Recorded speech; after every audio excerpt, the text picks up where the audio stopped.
अस्सलाम वालेकुम नाज़रीन, मैं हूं आपका मेज़बान शयान लगारी।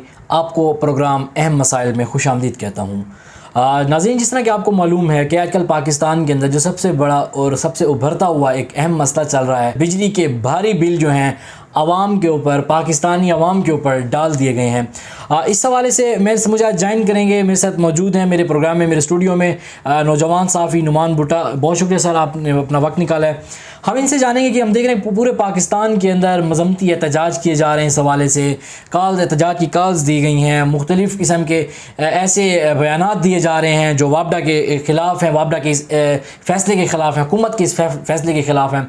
तो नुमान भाई से मैं जानूँगा। नुमान भाई, बहुत शुक्रिया, आपके कीमती वक्त का आप तशरीफ़ लेके आए मेरे प्रोग्राम के अंदर। नुमान भाई, बताएँगे ये क्या सारी सूरत हाल है, हुकूमत क्या कर रही है इस वक्त, वापडा के आला हुकाम क्या कर रहे हैं और हमारे मशरान क्या काम कर रहे हैं? बहुत शुक्रिया शयान लगारी, बहुत ही अहम मामला आज आप लेकर आए हैं और ज़ाहिर है कि पूरे पाकिस्तान की आवाम इस वक्त सरापा एहतजाज है। सबसे पहले हम इसको इस तरह से देखते हैं कि 16 माह की जो PDM की गवर्नमेंट थी, उन्होंने बिजली की कीमतों में, पेट्रोलियम मसनूआत की कीमतों में होशरुबा इजाफ़ा किया, जिसके साथ ज़ाहिर है कि जो इंसान की बुनियादी ज़रूरियात की चीज़ें हैं उनमें जो है वो इजाफ़ा हुआ है, महंगाई जो है वो बढ़ गई है। उसके साथ साथ आपको देखें कि इंसान जो दिहाड़ीदार है, जो मज़दूर है, उसकी क़ुव्वत ख़रीद जो है वो ख़त्म हो गई है। पहले हम रोना रोते थे गरीब का, पिसे हुए तबके का, अब तो सफ़ेद पोश और भारी भरकम तनख्वाहें लेने वाले वो भी इस वक्त जो है वो रो रहे हैं। रईस कसर जो ये निगरान हुकूमत आई है, इन्होंने 6 रुपये मज़ीद जो है इसका यूनिट के ऊपर इजाफ़ा कर दिया बिजली के ऊपर।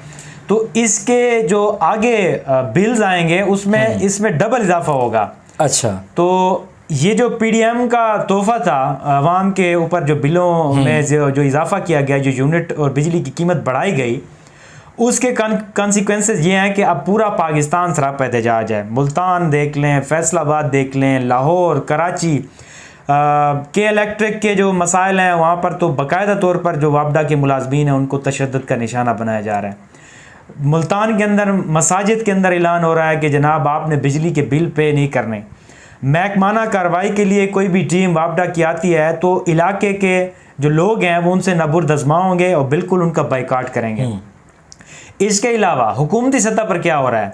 हुकूमती सतह पर यह है कि जितनी भी सरकारी मुलाजमीन हैं जिनके पास ग्रीन नंबर प्लेट वाली गाड़ी है, सरकारी गाड़ी जो उनके इस्तेमाल में है, उनकी नंबर प्लेट फौरी तौर पर हटा दी जाए।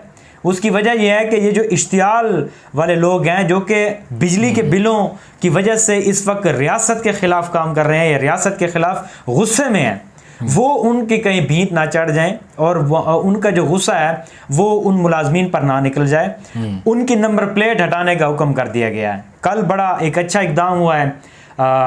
वज़ीर-ए-आज़म साहब जो कि निगरान हैं, उन्होंने एक आला सतही इजलास बुलाया है। इसका मुकम्मल अहाता करने की कोशिश की गई है। उसमें 2-3 चीज़ें जो है वो इम्प्लीमेंट हुई हैं, इम्प्लीमेंट तो नहीं हुई, उन पर मुशावरत जारी है। हाँ, और आगे जाकर उसके ऊपर वो काम भी करेंगे। एक तो उन्होंने कहा है कि इसकी हम मुकम्मल इसके ऊपर हम एक आर्डिनेंस बनाएं और एक एक्ट बना दें कि इसकी जो बिजली के जो नादहिंदगान है या कुंडा माफिया है उनके खिलाफ किस तरह से काम होगा, उनके खिलाफ किस तरह से नबुर्द आजमा होंगे। तो ये एक बड़ा अच्छा इनिशिएटिव है। इसका ज़ाहिर है कि पूरे पाकिस्तान में एक जो बिजली की आज एक मैं रिपोर्ट पढ़ रहा था, तो बिजली के जो सार्फिन हैं जो बिजली के बिल पे करते हैं वो 10% है और बाकी आपके जो जितने हैं वो उसमें अशराफी आ जाती है इस मुल्क की 1.5-2 लाख जो कि इस निज़ाम को चूसने में लगे हुए हैं, वो भी हैं और नादहिंदगान और कुंडा माफिया भी इसमें शामिल है। तो पूरे का पूरा एक आवा बिगड़ा हुआ है। तो उसमें होता यह है कि जो सार्फिन बिजली को यूज़ करते हैं उनके ख़िलाफ़ जुर्माने भी आयद कर दिए जाते हैं, उनके ऊपर टैक्सेस भी उन पर लागू हो जाते हैं। जो बड़े बड़े मगरमच्छ हैं इस मुल्क के अंदर, जो एक पूरे सिस्टम को यरगमाल जिन्होंने बनाया हुआ है, उनके खिलाफ ना अदालतें कार्रवाई करती हैं, ना उनके साथ कोई दीगर एंटी करप्शन कार्रवाई करती है, ना उनको पुलिस हाथ लगाती है। रह जाता है आप और हम जैसा मिडिल क्लास और गरीब तबका, जिसके लिए कानून बनाया गया है, जिसको हर तरह से जो है वो कंट्रोल और रेगुलेट किया जाता है।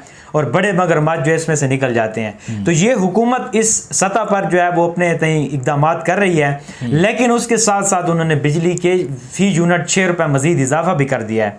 तो ये जैसे आगे बिल्स आएंगे तो उसमें ज़ाहिर है कि ये सारा मामला उठेगा और इस पर जो है वो काम। ठीक है।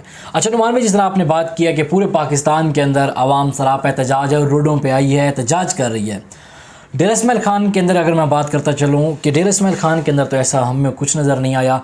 सरापा एहतजाज तो आवाम है, रोडों पर क्यों नहीं आ रही, एहतजाज क्यों नहीं अपना रिकॉर्ड करा रही, पुरअमन एहतजाज क्यों नहीं रिकॉर्ड करा रही, या डेरा इस्माइल खान का कोई हामी व नासिर नहीं, और अगर आवाम को तकलीफ़ है तो बाहर क्यों नहीं आती? आप क्या समझते हैं? इसके दो एंगल, मैं तो मेरी नाकिस राय में दो तरीक़ेकार हैं। एक तो आप देखेंगे डेरा इस्माइल खान में गैर एलानिया दफ़ा 144 का नफाज किया जाता है। सियासी तहरीकें जो होती हैं वो सियासी शऊर, समाजी शऊर देती हैं जी, ठीक है ना। इन अक्ल के अंधों को ये भी नहीं पता कि आप जिस तरह से ये तहरीकें रोकते हैं इसमें लोगों के जो समाजी हुकूक हैं, सियासी हुकूक हैं, वो इसमें हज़फ हो जाते हैं। ठीक है। अब देखें कि डेरा इस्माइल खान में इतना घुटन का माहौल है कि आप सिर्फ बिजली के बिलों के लिए कल इतना डरी हुई थी इंतज़ामिया के GPO चौक को इन्होंने बंद किया हुआ था कि कहीं बिजली के बिलों के ख़िलाफ़ कोई एहतजाज ना कर लें। तो इतना हाई प्रोफाइल मामला और इतना लोगों के साथ ज़्यादती की जाती है कि वो अपने हुकूक के लिए बात भी ना कर सकें, तो यहाँ पर कैसे लोग एहतजाज के लिए निकलेंगे? तो हुकूमत कम से कम इस चीज़ का इंतज़ामिया को चाहिए कि लोगों की कम से कम आवाज़, खुद भी इंतज़ामिया के लोग कहाँ से को ऊपर से तो नहीं आए, हम ही से में से हैं, इनके भी बिजली के बिल्स आते हैं, इनके भी गैस के बिल आते हैं, ये भी हमारी तरह सर अदा करते हैं। ये एक लंबी चौड़ी बहस है, इसके लिए रिकॉर्ड निकलना पड़ेगा, वो भी निकल आएगा, मुश्किल नहीं है। लेकिन हमारे खिलाफ फिर कहेंगे कि जनाब ये तो गद्दार वतन है, इन्होंने तो रियासती रीट को चैलेंज किया है। बहरहाल मेरा कहने का मकसद ये है कि जब जितने हद तक आप लोगों को ज़हनी तौर पर दबाव में रखेंगे और उनको बिल्कुल किसी किस्म की एक्टिविटी करने की इजाज़त नहीं होगी। आप देखें कि सियासी लीडर अगर होते हैं, लीडरशिप होती है, वो लोगों की रहनुमाई करते हैं, उनको लीड करते हैं और फिर जाकर तहरीकें चलती है, फिर इम्प्लीमेंट होता है। अभी तो सारा मामला जो है वो यरगमाल है, ना डेरा इस्माइल खान में कोई आवाज़ उठा सकता है, अपने हकूक़ के लिए आवाज़ नहीं उठा सकता। वो जो भी आवाज़ उठाता है वो रियासत के ख़िलाफ़ है और रियासत के ख़िलाफ़ जो भी बात करेगा उसको ऊपर ना FIR है ना उसका कोई और मामला है, डायरेक्ट उसको जो है वो हज की टिकट और वीज़ा मिल जाता है। तो बुनियादी तौर पर लोग एहतजाज इस वजह से नहीं कर रहे। लेकिन मैं एक बात ये कर दूं कि जब भी इलेक्शन हुआ तो ये जो पिछली हुकूमत गुजरी है, जिनकी वजह जिनका ये करता धरता है सारा, इनके कॉन्सिक्वेंसेस उनको एग्रेसिव वोटर की शक्ल में नज़र आएंगे और यही लोग उनके सामने खड़े होंगे और यही लोग उनके ख़िलाफ़ वोट भी देंगे और उनको बिल्कुल अपना मैंडेट नहीं देंगे। दूसरी इसमें अहम बात यह है, डेरा इस्माइल खान के अंदर आप देखें कि PDM हुकूमत ने एक सर्कल का नारा लगाया है, डेरा इस्माइल खान को वापडा सर्कल बनाया गया। बुनियादी तौर पर हमारा जो है ये डिविजनल वाइज देखें तो बहुत ही अहमियत का हामिल था। सबसे ज़्यादा रेवेन्यू डेरा इस्माइल खान से वापडा का कलेक्ट होता है। बन्नू, लक्की और दीगर, इनको हमसे जो है वो अलग क्यों नहीं किया जाता? ये इस वजह से SC को यहाँ पर बिठाया गया, वापडा सर्कल बनाया गया डेरा इस्माइल खान को, लेकिन अभी तक पेशावर जो है उस पर काबिज है और इसके ऊपर अमल दरामद नहीं होता। आज आपका 4000 का बिल हो, 10,000 का बिल हो, 12,000 का, 25-20 जितना भी बिल है आपका, वो बनू में जाएगा और बनू में वहाँ पर आपका बिल ख़त्म भी होगा और जुर्माना वहीं से लग के आता है। तो अगर डेरा इस्माइल खान के अंदर वापडा सर्कल और SC वापडा का ऑफिस अगर सही मानों में प्रॉपर काम करेगा तो डेरा इस्माइल खान की लोगों की रसाई होगी, अपने बात को जो है वो SC वापडा के सामने भी रखेंगे और इसके जुर्माने माफ़ करवाने अपना किरदार भी अदा करेंगे। जब इतना दूर रखा हुआ है तो ये लॉलीपॉप दिया गया है पॉलिटिकल स्कोरिंग के लिए और डेरा इस्माइल खान के लोगों को एक दीवार के साथ लगाया जाता है। होता ये है कि सबसे ज़्यादा रिकवरी आप रिकॉर्ड उठा के देख लें, डेरा इस्माइल खान की रिकवरी होती है। उसको क्या करते हैं, 2-3 डिविजनल उनको मिला के और बन्नू के जो है, हम लिसानी तासुब के बिल्कुल हामी नहीं है, लेकिन एक ज़्यादती हो रही है डेरा इस्माइल खान के लोगों के साथ। ये लक्की, बन्नू और जितने भी मदाफ़ात के इलाके, इन सब का कलेक्टिव बिल वो जो है उसको शामिल किया जाता है। ये नहीं बताया जाता कि बन्नू में कितनी रिकवरी हुई है, लकी मरवत में कितनी रिकवरी हुई है, टाक में कितनी रिकवरी हुई है। सिर्फ और सिर्फ डेर इस्माइल खान की जो एक रिकवरी, इसके साथ जितने भी मैंने अजला गिनवाए हैं, इनकी रिकवरी को इकट्ठा करके पेशावर के सुपुर्द कर दिया जाता है और ऊपर से जो है वो ऑर्डर आता है कि कितने घंटे लोड शेडिंग कितनी होनी है और कहाँ पर किस किस्म के जो है वो कानून नाफिज होने हैं। तो ये बेसिकली डेर इस्माइल खान इस वजह से मसाइल में घिरा हुआ है। तो आज ये ज़रूरी है इस चीज़ का कि मुकम्मल तौर पर ये जो सर्कल बनाया गया इसको फंक्शनल होना चाहिए और बिला ताख़ीर होना चाहिए, ताकि आवाम के मसाइल जब इधर दहलीज़ पे ख़त्म होंगे, हल होंगे, तो उसके बाद वापडा और आवाम के दरमियान जो खला है वो कम होती जाएगी और मज़ीद जो इसमें रिकवरी है वो बढ़ती जाएगी। और डेर इस्माइल खान में जो ये बिजली लोड शेडिंग का, फोर्स लोड शेडिंग का अजाब है, इससे भी नुमान भी आपने इस पर तजिया किया, इस सवाल का जवाब दिया है। अच्छा, आपसे एक और सवाल रहेगा कि हम देख रहे हैं कि डेरा इस्माइल खान जैसे स्टेशन में भी वापडा का और आवाम के दरमियान एक खलल है, तो वो खलल कैसे ख़त्म होगा और ये जो गैप है ये कैसे रिकवर होगा?